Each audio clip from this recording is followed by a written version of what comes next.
Muito obrigado por escolher o Ministério de Vídeo e Áudio do Templo Batista Maranata. Depois de ouvir esta mensagem, visite o nosso site www.tbm.org.br.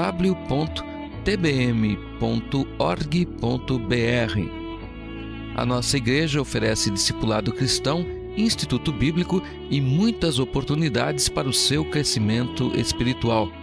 Que Deus o abençoe. Maranata, ora vem, Senhor Jesus.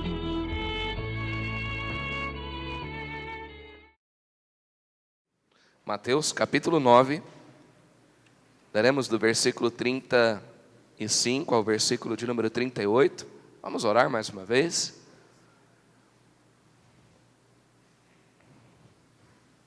Pai querido, obrigado pelo tempo gostoso que podemos passar na Tua casa, podendo louvar ao Senhor e meditar na Tua palavra. Pedimos que mais uma vez o Senhor nos abençoe. Viemos para ouvir, meu Pai. Viemos porque queremos aprender e precisamos crescer na Tua graça.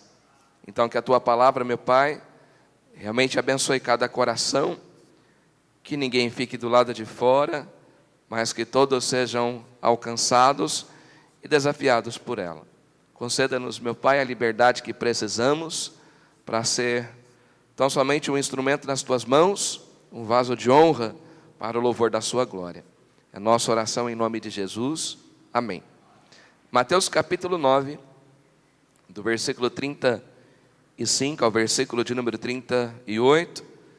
E percorria Jesus todas as cidades e aldeias, ensinando nas sinagogas deles, e pregando o evangelho do reino, e curando todas as enfermidades e moléstias entre o povo.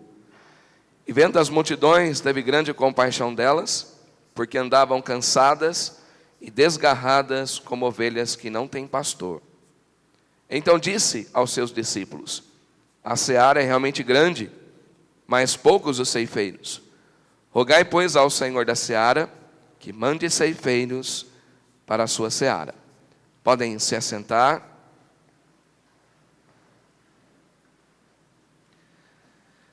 Nós temos aprendido nestes dias que missões é o amor de Deus em ação, trabalhando para a salvação do homem perdido. Entendemos que é a responsabilidade de anunciar o evangelho até os confins da terra. Temos visto também a importância de dois elementos na prática de missões: a visão e a ação. Agora, nós queremos falar um pouquinho sobre a visão, que para nós é clara, inconfundível. Jesus fez questão de apresentar-nos esta visão. Então ninguém pode se levantar alegando falta de visão, alegando que não foi instruído no tocante à responsabilidade de praticar missões. O versículo 35 nos diz que há uma grande obra a ser realizada. Percorria Jesus quantas cidades e aldeias?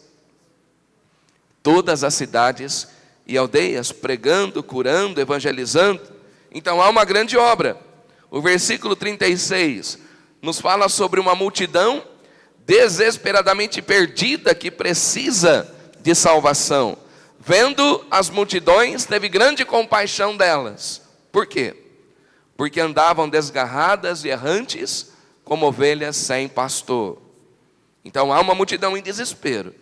Versículo 37.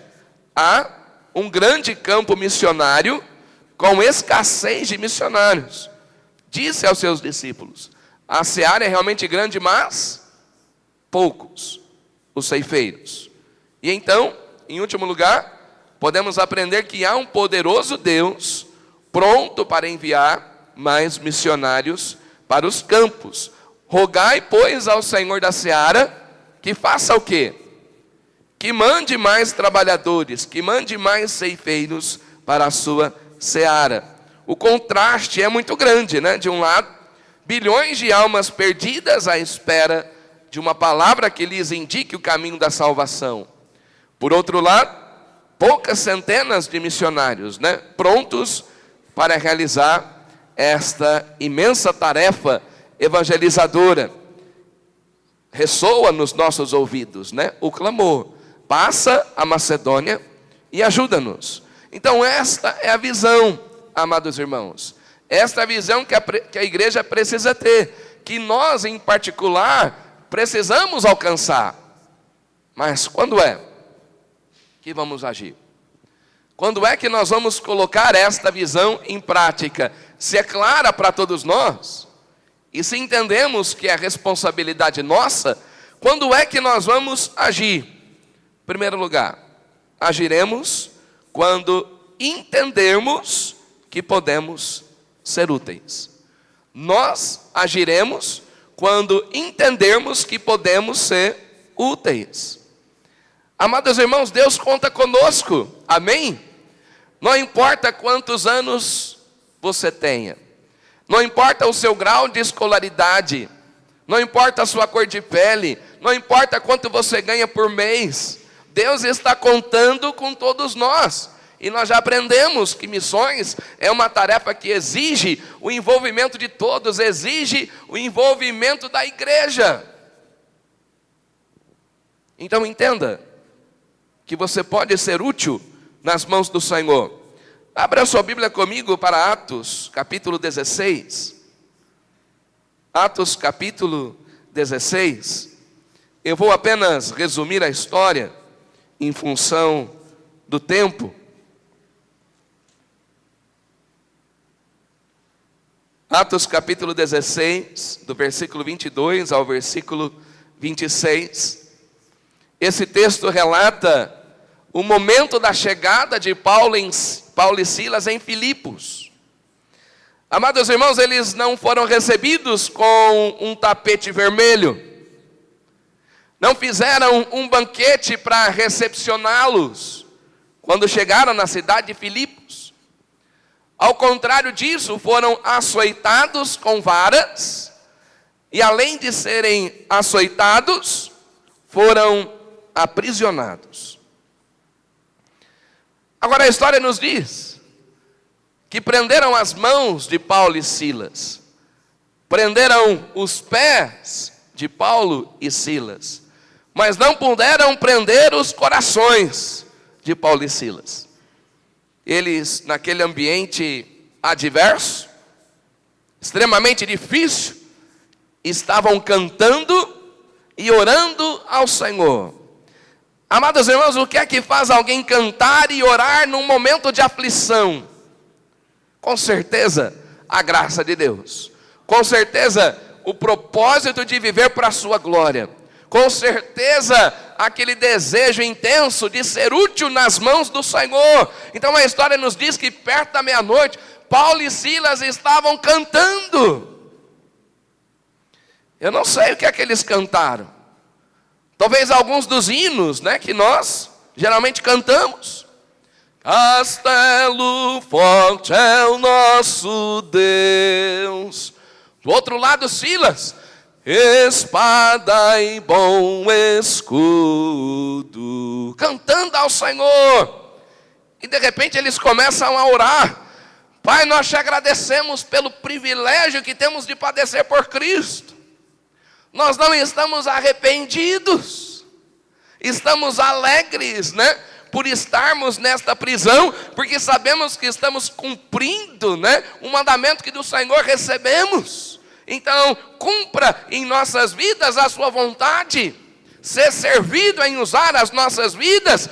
Estavam dispostos a morrerem por Cristo, se preciso fosse.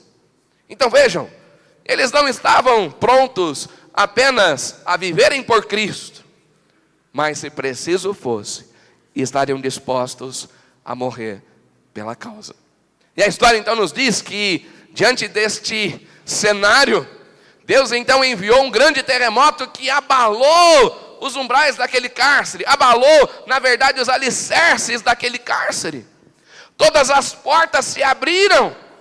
E você já viu uma prisão com todas as portas abertas e nenhum preso fugir? Já viu isso acontecer?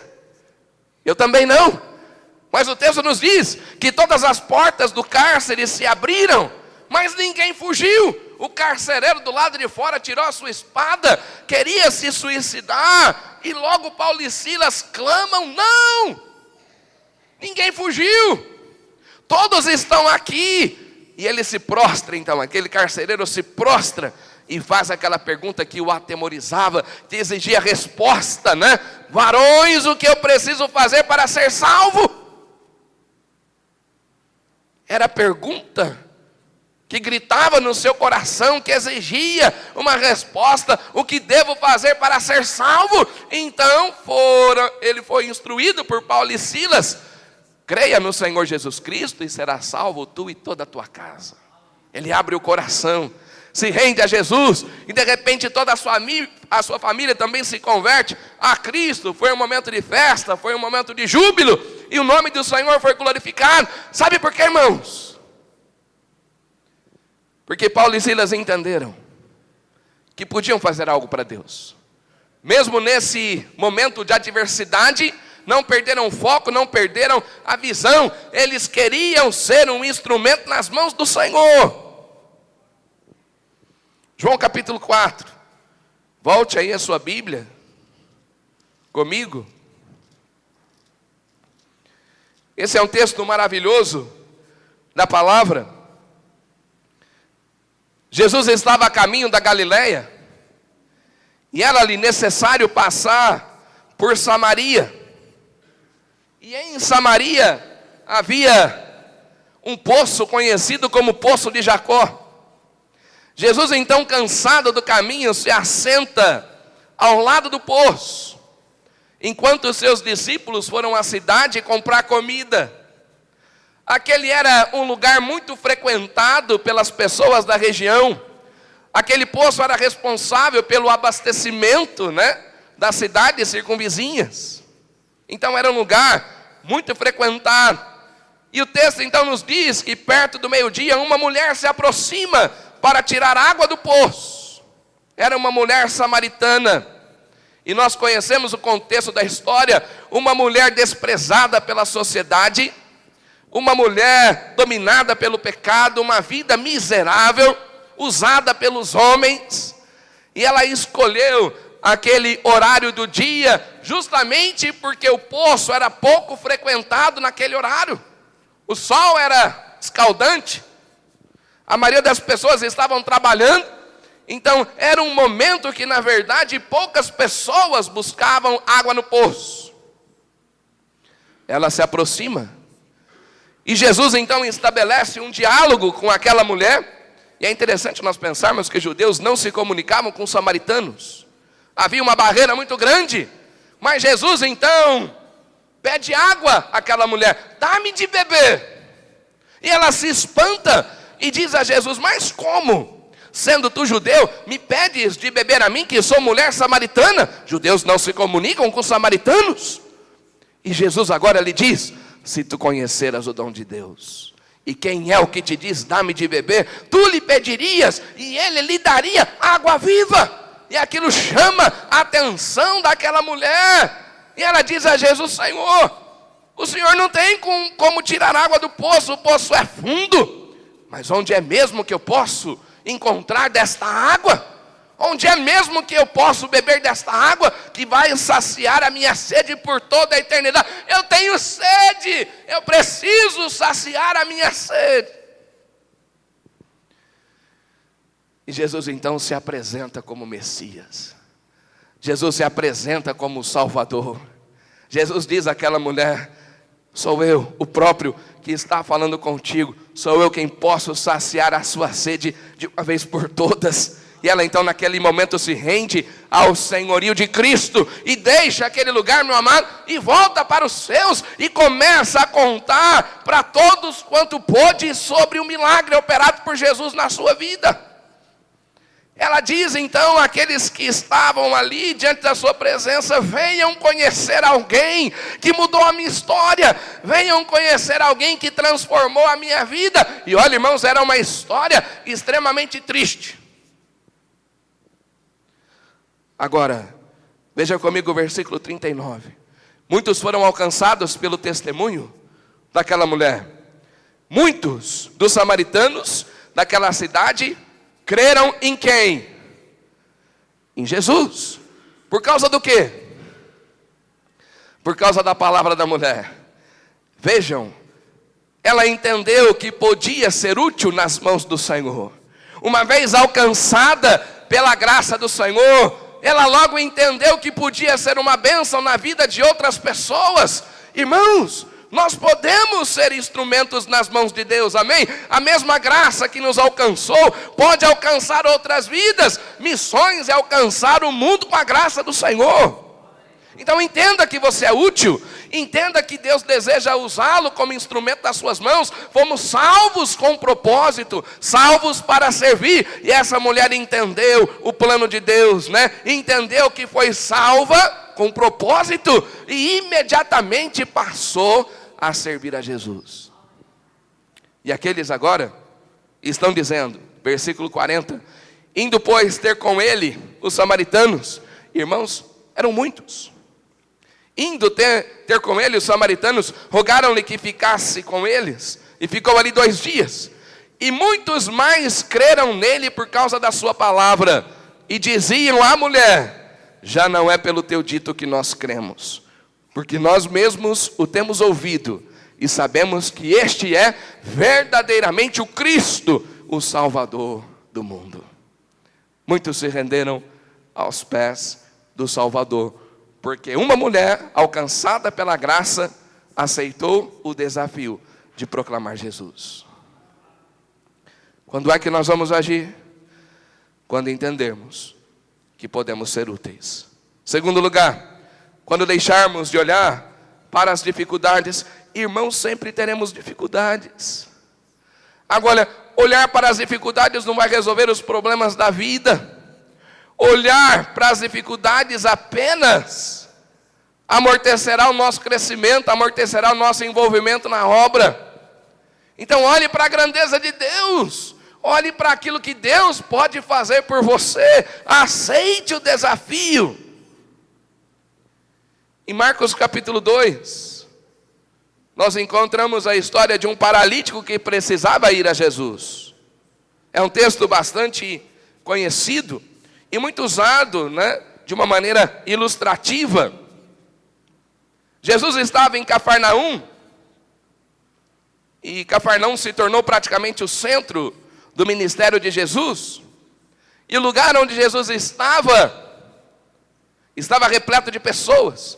Uma multidão estava ao redor de Jesus. Então era praticamente impossível, pelas vias normais, que alguém chegasse à presença do Salvador.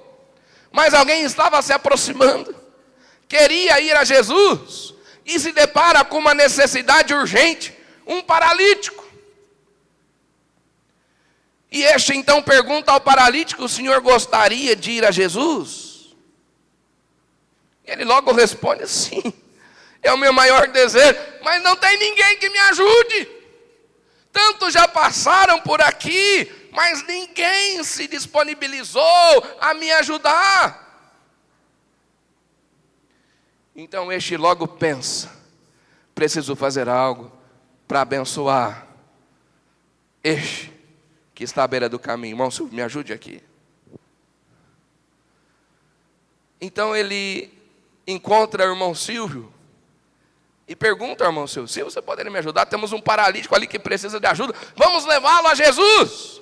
Me ajudaria, Silvio? Vamos lá. Mas ele então percebe que precisa de mais ajuda. Qual é o nome do irmão? Murilo. Me ajuda aqui, Murilo. Encontra o Murilo. Murilo, temos uma necessidade e é urgente. Temos um paralítico que precisa de ajuda. Me ajudaria a levá-lo a Jesus? Vamos lá. Temos o irmão Silvio, temos o Murilo. E agora eles encontram mais alguém. Qual é o nome do irmão?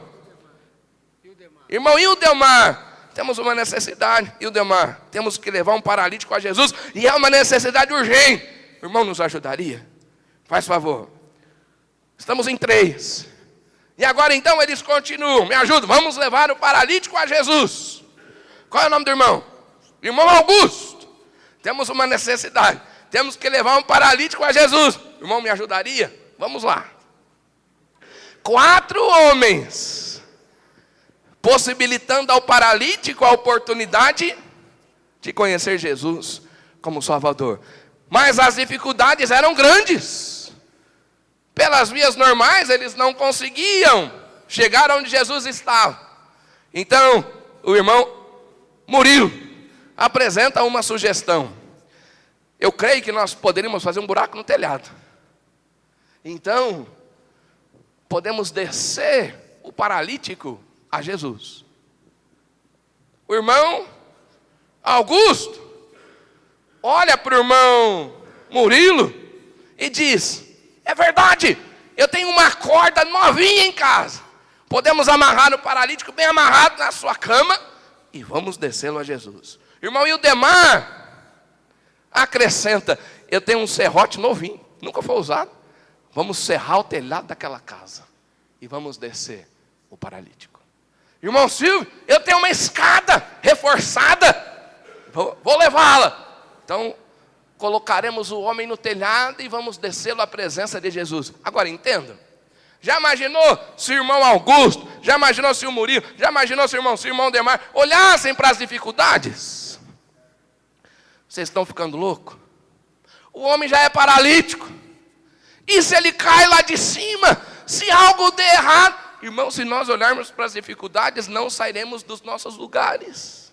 Não faremos nada.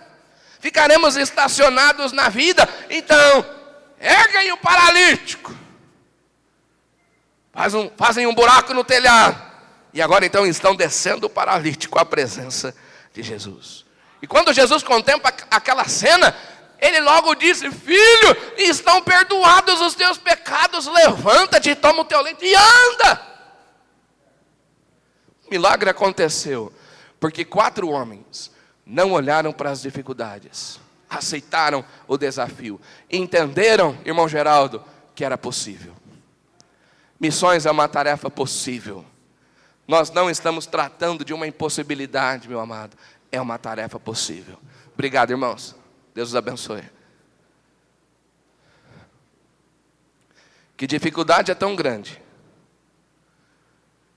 que está nos impedindo de fazer missões? Que barreira, irmão João, parece intransponível, então está cegando os nossos olhos, roubando a visão que precisamos ter para fazermos missões. E o tempo está acabando. Terceiro lugar, vamos agir quando a compaixão dominar por completo o nosso ser. Precisamos de compaixão. A compaixão é o efeito de uma bondade que move o nosso coração diante do sofrimento dos homens. É fazer da dor daqueles que sofrem a nossa própria dor. Em Lucas capítulo 10, encontramos um texto muito rico em informações. Um homem foi pego por um grupo de salteadores. Foi espancado, estava à beira da morte, carecendo de misericórdia. Um sacerdote se aproxima. E um sacerdote era representante do povo. Todos imaginavam que tal sacerdote fizesse algo para ajudar aquele que estava à beira do caminho. Mas, irmãos, ele olha para o relógio. Eu tenho tanta coisa para fazer hoje. Eu tenho que chegar no templo. Eu tenho que fazer isso, tenho que fazer... Eu tenho tanta responsabilidade. Não vai dar. Com certeza outros passarão pelo caminho. De repente, um levita se aproxima. Também cheio de atividades. Olha para aquele que está em agonia e despreza sua necessidade. Eu não posso. Tenho tantos compromissos, tanto para fazer. Irmãos, será que nós não estamos demasiadamente atarefados? Correndo demasiadamente com as coisas desta vida que vão ficar para trás e deixando de cumprir a tarefa maior, deixando de cumprir a responsabilidade maior, o que é tão importante para nós. E não quero aqui desmerecer as nossas responsabilidades, compromissos, afazeres, absolutamente. Mas existe uma causa que é urgente. E não podemos negligenciá-la. um samaritano se aproxima. Também tinha seus compromissos, ele não estava ali a passeio, mas ele desce do seu cavalo. Ele vai lá e ele tenta untar as feridas daquele homem, mas percebe que tal homem precisa de cuidados maiores. Então ele coloca aquele homem sobre o seu cavalo e leva-o a uma estalagem, a um pronto-socorro, e paga para que alguém cuide daquele homem. E ele diz estas palavras: quero que cuidem deste homem. E se porventura o dinheiro não der, quando eu voltar, eu pago a diferença. Mas eu quero que vocês cuidem deste homem. Isso é misericórdia. Vejam, o nosso envolvimento exige disposição. O nosso envolvimento exige o emprego das nossas habilidades, dons e talentos. O nosso envolvimento também exige a participação financeira. Não foi isso que aquele samaritano fez? Cuidou, colocou sobre o seu cavalo, levou para uma estalagem, pagou para que cuidassem daquele homem. Isso é compaixão, meu amado. E é desta compaixão que nós precisamos. É esta compaixão que vai nos encorajar a praticar missões. Será que existe compaixão no nosso coração? Em último lugar, nós vamos agir quando o reino de Deus se tornar prioridade em nossas vidas. Vamos agir quando o reino de Deus se tornar prioridade nas nossas vidas. É claro, o nosso envolvimento evidencia a intensidade do nosso amor. Eu falei sobre isso ontem. O nosso envolvimento, sim, indica a intensidade do nosso amor. É um termômetro. Quem muito ama, muito se envolve. Quem muito ama, muito faz. Quem muito ama, muito dá. Quem muito ama, proclama o Evangelho. Que Deus nos ajude, amados irmãos, são desafios. E desafios, para mim, são oportunidades para crescimento. Os desafios nos proporcionam oportunidades. Então, eles precisam ser enfrentados. E com a graça de Deus, faremos algo precioso para a glória do Senhor. Amém? São apenas alguns desafios da obra missionária. E o Senhor está contando com cada um de nós. Nós vamos orar. Convido você a fechar os olhos.